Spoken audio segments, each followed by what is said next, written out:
Try to remember your first birthday. Try harder.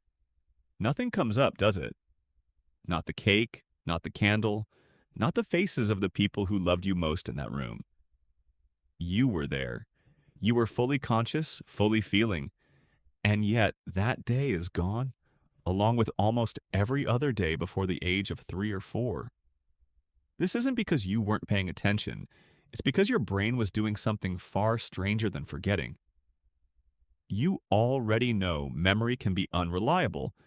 You've misremembered a fight with a friend, or sworn you left your keys somewhere they weren't. But this is different. This isn't a glitch. This is a wall. A hard biological wall that sits between you and the first years of your own existence. Scientists have a name for it. They call it infantile amnesia. And once you understand why it happens, you'll never think about your earliest years the same way again. Here's the strange part.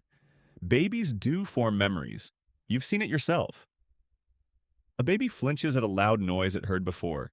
A toddler cries at the sight of a doctor's office because last time there was a needle. That's memory. That's learning.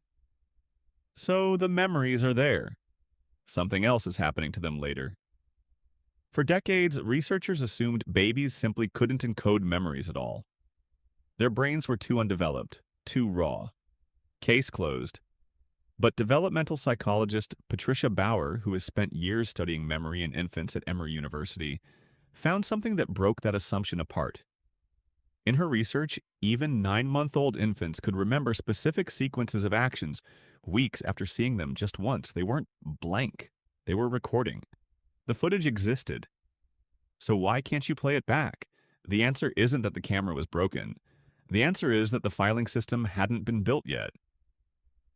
Think about your brain's memory like a library. Not a pile of loose photographs, but an actual library with shelves, categories, a system for retrieval.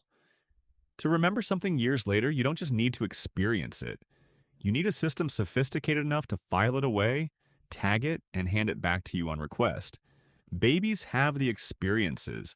They don't yet have the librarian. That librarian lives largely in a structure called the hippocampus.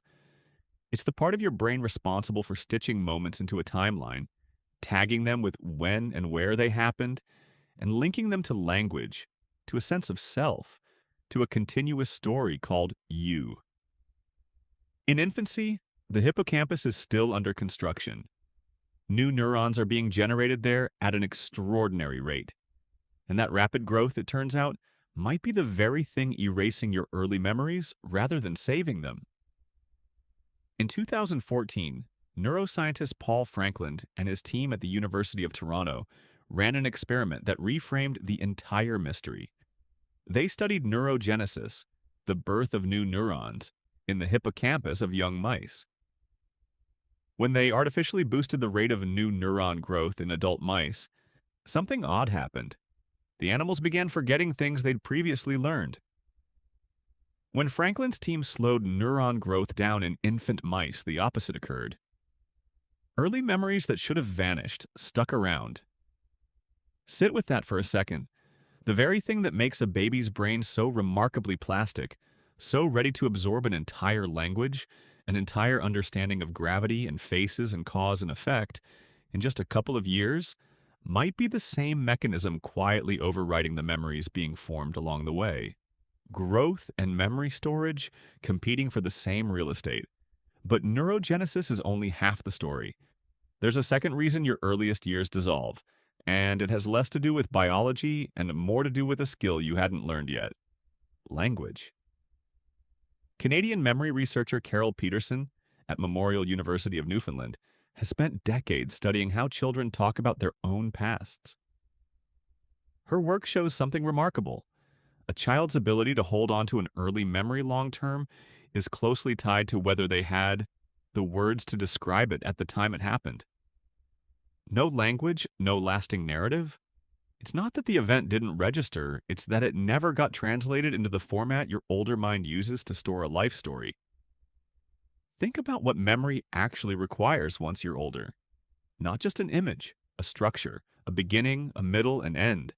A sense of, this happened to me at this time in this order. Psychologists call this episodic memory, and it depends heavily on language to organize itself.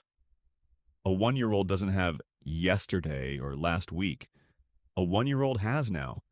Just an endless, undivided now. Without the scaffolding of words and time, an experience can be vivid in the moment and still have nowhere to go afterward. It's like trying to save a file on a computer with no folders yet built. The data exists for a second. Then it's simply unfiled and lost. Here's the part that should genuinely unsettle you. This isn't just a story about babies. It's happening to you right now. You are forming memories constantly that you will never keep. Not because your hippocampus is under construction anymore, but because most of your daily experience simply isn't tagged as important enough to survive the filing process. What did you have for lunch 3 Tuesdays ago? You lived that moment fully. It's gone. Your brain isn't broken. It's doing exactly what it did when you were an infant, just with a more mature filter, deciding moment by moment what gets to become part of your story and what gets quietly discarded. So maybe the real question isn't why can't you remember being a baby? Maybe the real question is, what does it take for anything to be remembered at all? The research suggests an answer, and it's oddly comforting. Emotional intensity helps. Repetition helps. Talking about an experience afterward, turning it into a story you tell someone else, dramatically increases the odds it survives. This is why parents who narrate a child's day back to them, remember when we saw the dog at the park, actually help build the neural scaffolding that lets that memory persist. You are quite literally made partly of the stories you were told about yourself before you could tell them on your own. There's something almost tender in that. Your earliest self wasn't a blank slate waiting to become a person. Your earliest self was fully present, fully feeling joy and fear and the warmth of being held. And none of it needed to be remembered by you for it to have shaped you. The wiring laid down in those forgotten years is still there, quietly running underneath everything. Every reflex, every attachment style, every unexplainable comfort you feel around a certain smell or sound. You are, in a very real sense, standing on a foundation you cannot consciously recall building. And maybe that's the answer worth sitting with.